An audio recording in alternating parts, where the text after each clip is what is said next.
How could I have known that would be the turning point in my life?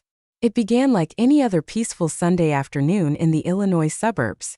A neighbor's lawnmower hummed softly in the distance, and the air had a subtle scent of freshly cut grass. I had just finished a cup of coffee when I became aware of how strangely quiet the house was. The house had fallen into its usual afternoon slumber, and Mark was at work, working his usual weekend shift at the hospital. But then from upstairs came faint sounds. I didn't give it much thought at first. My stepson Liam would frequently spend hours cooped up in his room, playing video games and whatever else 23-year-olds engross themselves in these days, while wearing headphones. However, today felt different in some way. I reasoned that he might benefit from a brief respite, some coffee, and some light conversation. We hadn't really connected for a long time after all. With each step feeling heavier than the last, I picked up a second mug and headed upstairs. When I got to the top of the stairs, I saw that Liam's door was open a little. I stopped. I was about to knock when something forced me to look through the tiny opening. Just a quick look. It was only meant to be that. My face was drained of all blood by what I saw. Sitting on the edge of his bed, Liam had his laptop open on his lap, his face flushed and illuminated by the screen's glow. His hands were moving rapidly. I foolishly believed for a split second that he was simply engrossed in an action film or something innocuous. However, my heart almost stopped when I took a small sidestep and saw the reflection on the screen. I was filled with panic. My feet felt like they were stuck to the floor, but I knew I should have turned my head away. Liam saw me almost immediately. His face flushed as he struggled to shut down the laptop and turn down the volume. However, the time had already come. For a brief, embarrassing moment, our gazes met. He looked away and stammered, "I'm sorry," his voice cracking. I was paralyzed. I opened my mouth, but nothing came out. I couldn't untangle the thousand thoughts racing through my head quickly enough. My body experienced an odd warmth that blended with intense embarrassment and perplexity. My heart was beating so loudly that it was echoing in my ears when I finally mustered the strength to move away from the doorway and put my hands to my face. What on earth just took place? I said to myself in a whisper. How come I hadn't knocked? Why had I allowed my curiosity to overcome me? But was I really to blame for this? I told myself to stop, Elena. In actuality, though, I was shaken by more than just what I witnessed. It was something I couldn't quite put my finger on. The look in Liam's eyes and the obvious shame. He was 23 years old and no longer a child, and I was a 47-year-old woman who had experienced enough shame in her own life to be able to identify it in others with ease. In an attempt to relax, I stood in the hallway and ran my fingers through my hair. Liam came to the doorway at that moment. His eyes were carefully averted from mine as he straightened his shirt and cleared his throat. Elena. Oh well. I sincerely apologize. I thought I'd closed the door, he muttered in a soft, remorseful voice. I avoided looking at him and shook my head. No, I ought to offer the apology.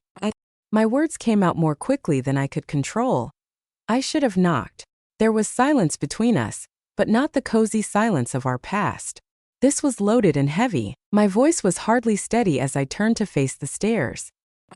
In a desperate attempt to keep my composure, I muttered, "I should go start dinner," and rushed downstairs.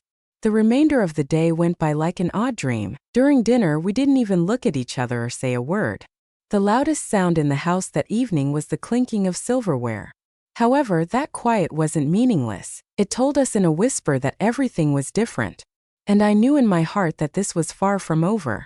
The next few days were an odd sort of agony. Life continued on the surface as if nothing had occurred. Even though Mark was worn out from his shifts, no one noticed. Liam and I shared the same space, orbiting one another like satellites, near enough to sense the pull but too scared to run into each other. However, the tension persisted. Quick conversations in the kitchen, fleeting glances across the living room, moments that ought to have been pointless but now felt heavy with something unsaid. What's the worst? That afternoon kept playing over and over in my mind, his red face, the embarrassment in his eyes, and the indisputable tension that followed between us. Liam then entered the room one calm afternoon while I was busy washing dishes and sunlight streamed in through the kitchen window. He paused by the doorway for a moment, as if he wasn't sure whether or not to express his thoughts. "Elena," he began in a quiet but earnest tone. With my hands still wet from the sink, I slowly turned to face him. "Yes," His eyes darted all over but my face as he rubbed the back of his neck. It's about the other day that I feel so ashamed. I don't want our relationship to be strange. I inhaled deeply while attempting to examine the jumble of feelings swirling within me. Believe me, Liam, I've experienced my share of awkward situations. The worst thing in the world wasn't that. I tried to defuse the tension with a soft smile. Then I related some of my own embarrassing experiences, almost as evidence. Stories about times in the past when I felt like my life had fallen apart due to a wardrobe malfunction or a spilled drink. Liam's shoulders eased slightly as he chuckled softly. The weight between us seemed to have been lifted for a moment. However, I was aware. Like a summer storm on the horizon, something unsaid still hung there, heavy and thick. Liam laughed a little, almost uncomfortably. We're even now, I suppose, huh? I cocked my head and scowled. Even. His face changed, fear. As if he had just said something inappropriate. What do you mean, Liam? With caution in my voice and a hint of curiosity despite myself, I asked. His cheeks flushed once more as he swallowed forcefully. I've seen you like that before, I guess. My heart stopped beating. I gazed at him. Somewhere between my throat and chest, my breath caught. What? I muttered. He was unable to look me in the eye. He went on, his voice low and raw, his fingers twitching with the hem of his sleeve. I didn't tell you. I felt too ashamed. However, it stayed with me. I never forgot. Something electric and hot rolled through me in a wave. This was no mere embarrassing admission. His remarks broke a barrier between us that I was unaware we had crossed until it was too late. We were silent for a moment. Between us, the air was charged, like the instant before a lightning strike. Liam's eyes met mine with a vulnerability that struck me squarely in the chest when he finally looked up. That's when it occurred. That instant of total insight. This was not your typical conversation. We had just crossed a line that we had cautiously walked around for years. Everything felt different after that day. The amount of time we spent together increased. First, there were harmless moments spent watching movies in the living room and having quiet talks while munching on late-night snacks. However, there was an undercurrent that neither of us could ignore that pervaded even those straightforward moments. Occasionally, when my hand unintentionally touched his leg while his arms were stretched across the back of the couch, something ignited inside of me. I told myself it was nothing and not worth thinking about. But I knew exactly what it was every night when I lay in bed with my heart racing in the dark and my eyes wide open. And it really frightened me. I had trouble sleeping that night. The restlessness would not go away, no matter how many times I moved or fluffed my pillows. My mind kept returning to Liam, following the same forbidden route. This could not continue. Before this spiraled into something that neither of us could reverse, I had to establish a boundary to stop whatever it was. I got out of bed, put on my robe, and padded down the hall toward his room, that resolve shaky inside me. Just one talk, I told myself, to clear the air, a few words. However, his door was ajar once more when I arrived. That fucking door was always open, like an invitation I shouldn't have accepted. From his bedside lamp, a gentle glow poured out, creating subtle shadows down the corridor. I quietly stepped inside after pushing the door open a bit more. Liam had fallen asleep. With each calm breath, his toned chest rose and fell as he lay shirtless. His waist was wrapped in tangled sheets. He turned his face slightly in the direction of the door. I ought to have gone. I should have, I knew. Rather, my gaze lowered itself, absorbing more than I was entitled to. I gasped. A dangerous combination of shock and something deeper, which I dared not reveal, locked my body in place as it froze. With my hands shaking, I forced myself to take a step back after swallowing forcefully. What on earth had gone wrong with me? With my heart thumping and my mind refusing to stop racing, I staggered out of his room and back into mine, falling onto my bed. However, that was only the start. Everything fell apart the following night. I heard the front door creak open after midnight. Then there was a loud crash. There was something overturned. Knowing instantly that it had to be Liam, I bounded out of bed. He wasn't by himself either. He was intoxicated. I hurried downstairs and pulled on a sweater. Liam stood with a slight sway close to the entrance. A skewed smile appeared on his face. Is that really you, Elena? His voice was soft and almost childlike as he slurred. With a sigh, I took hold of his arm to support him. You're a mess, Liam. You can't remain in this state down here. Mark is upstairs. You will awaken him. Liam wasn't paying attention, though. His expression changed from stunned bewilderment to something much more sinister as his gaze slowly moved over my face and down my body. He muttered, "You know," with a slight smile, "you are truly stunning. Have you always had this much beauty? Or did I simply fail to notice?" The air in my lungs jerked. "Liam," I said, my voice warningly sharp. "Enough. We should sober you up." Trying not to notice the heat rushing to my cheeks, I led him into the kitchen and began brewing coffee. Liam wasn't done, though. His hands fumbled as I handed him a cup, and it fell out of his grasp, splattering coffee all over the counter. "Liam," I let out a gasp and frantically reached over to clean up the mess. With that same gentle, inebriated grin, he simply sat there. "Were you this sweet all the time?" His eyes never left me as he whispered, "Before things got any worse, I had to put an end to this." I firmly said, "Come on," and put my arm through his. "We're heading upstairs. You must get some rest." As I led him back to his room, he walked slowly and heavily. He sat down when we got to his bed and attempted to unbutton his shirt, but he had trouble. I knelt before him and grabbed them without thinking. The tension between us was heavy and oppressive as I slowly undid each button, my fingers brushing against his warm skin. Liam's dark, unreadable eyes were fixed on mine when I looked up. With a steady, low voice despite the alcohol, he whispered, "I'm not playing this game anymore, Elena." My heart was pounding when I swallowed.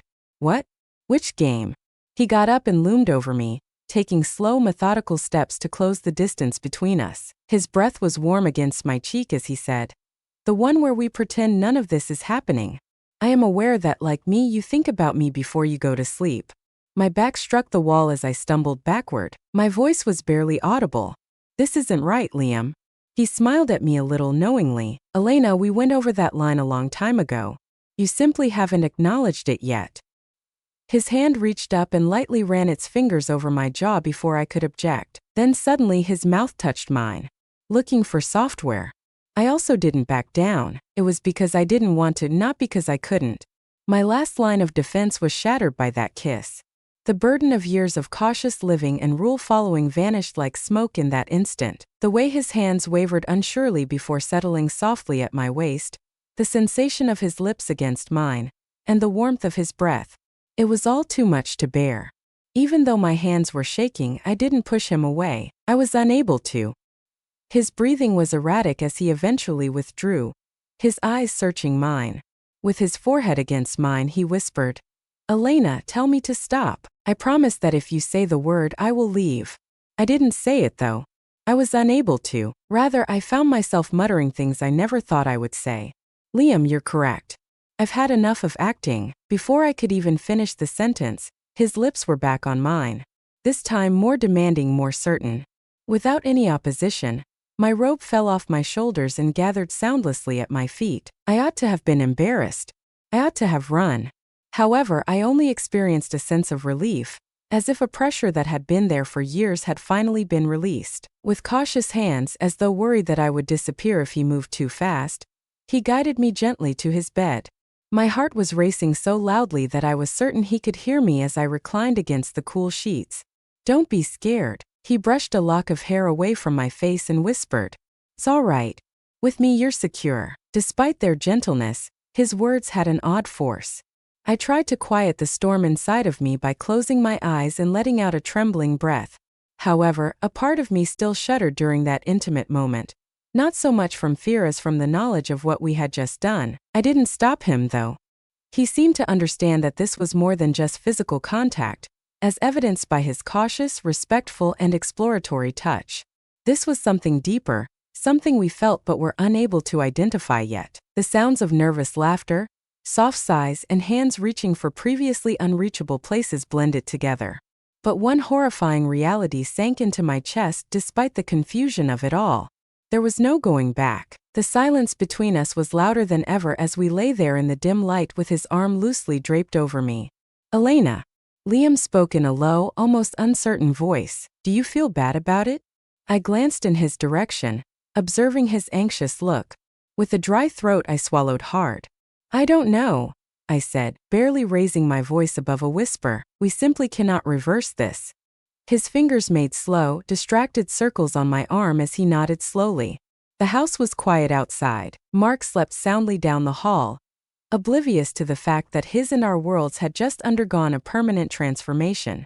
And one thought kept coming to me as I closed my eyes, feeling overburdened and exhausted. It wasn't over yet. This was just the start. Pale stripes appeared throughout the room as morning light seeped through the blinds. Before I even opened my eyes, I was startled awake and my heart was pounding. And then, like a freight train, reality struck. Liam remained at my side, breathing steadily and slowly.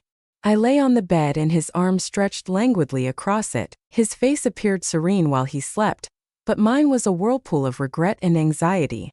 What did I do? I got out of bed carefully, my bare feet barely making contact with the wood floor. I picked up my robe off the ground and wrapped it around my body as if it would protect me from the awful weight of what had transpired. I stood clutching the counter in the silent kitchen, trying to make sense of everything. However, no amount of logic could reverse the course of events. I had gone too far and couldn't go back. Soon after, Mark came downstairs. His upbeat tone sliced like a knife through the tension. He kissed my cheek and said, "Good morning, my love." Fortunately, he didn't notice my flinch before I could stop myself. "How was your sleep?" Pouring himself a cup of coffee, he asked nonchalantly. I forced a smile as I swallowed. "Okay, just had trouble getting to sleep." Liam spent the majority of that day in his room. We didn't speak to each other, but my heart raced every time I walked by the upstairs hallway and heard the tiniest floorboard creak, wondering if he was as much thinking about it as I was. I knew I couldn't stand the silence any longer by the time the sun started to set. Liam came outside while I was in the backyard, feigning to be taking care of the little garden by the fence. A few feet away, he came to a halt, his hands in his hoodie pockets, his face unreadable. His voice, barely audible above the rustle of the wind in the trees, began, "Elena." Slowly, the distance between us felt like a canyon as I turned to face him. "Liam, we can't let this ruin everything. But we also can't act as if nothing happened." Before he could say anything more, I said. His mouth tightened, and he turned his head to face the street. "I know, but I'm thinking about you and it all the time, and I don't want to lie any longer." My chest tightened as I shook my head. "We both do, Liam, and you must. This cannot occur once more." His eyes were intense and dark as he turned back toward me. "But you didn't stop me, and it did happen." The truth of what he had said struck me more forcefully than I had anticipated, and I felt my knees weaken. I muttered, "We're going to forget about this." But I wasn't sure if I actually believed it. Liam approached me slowly. "Do you really wish to forget?" Despite my best efforts to persuade myself, I knew I didn't want to forget, so I couldn't answer. Not really, and I was more afraid of that than anything else. Weeks passed, and the delicate equilibrium I had worked so hard to preserve began to fall apart. At first glance, everything appeared to be normal. Liam spent more time alone, Mark went to work, and I threw myself into routine chores. Grocery shopping, laundry, and preparing meals that I could hardly eat. However, every snatched glance and every unintentional touch that occurred when we were too close in the hallway fueled a fire that would not go out. The night that made all the difference then arrived. Mark had accepted an additional night shift at the medical facility. The house fell into that eerie silence I had come to fear the instant he left. I considered taking a long bath or watching a movie to divert my attention, but nothing could calm the storm that was brewing inside of me. Then my door was gently knocked on. Every nerve in my body was tense as I froze. "Elena." Liam's voice was hesitant, low, and just barely audible. With my heart thumping against my ribs as if it were trying to escape, I slowly opened the door. He stood with his hands stuffed deep in his pockets and conflicted eyes. I can't continue like this, acting as though nothing is there." I took a deep breath. "We can't, Liam." However, he closed the gap between us before I could say anything more. His forehead rested against mine as his hands softly framed my face. "Elena, tell me you don't feel it too. I'll leave you alone forever if you do this just once." In that one breath, my resolve broke. With tears burning behind my eyes, I whispered, "I can't say that. It only required that." There was no hesitancy or careful thought this time. Once more his lips met mine and I gave myself up totally. Now that the dam was broken, it could not be rebuilt. Like shadows, we moved through the house, desperate but silent, cautious not to wake the guilt that slept upstairs with any noise. His hands now explored in a familiar way, and mine embraced him unrestrained. There was nothing else in those moments, not the consequences that were just around the corner, not the marriage that I was betraying. We were alone with an unstoppable storm. The reality of what we had done then came crashing down around me as we lay together in the dark. Liam was the first to speak. "Elena, we can't hide this indefinitely. I assume you are aware of that." His words cut through the momentary tranquility we had discovered, despite his gentle voice. "I know," I muttered, my throat constricted. And I came to terms with the unavoidable truth as the room began to glow with the first rays of dawn.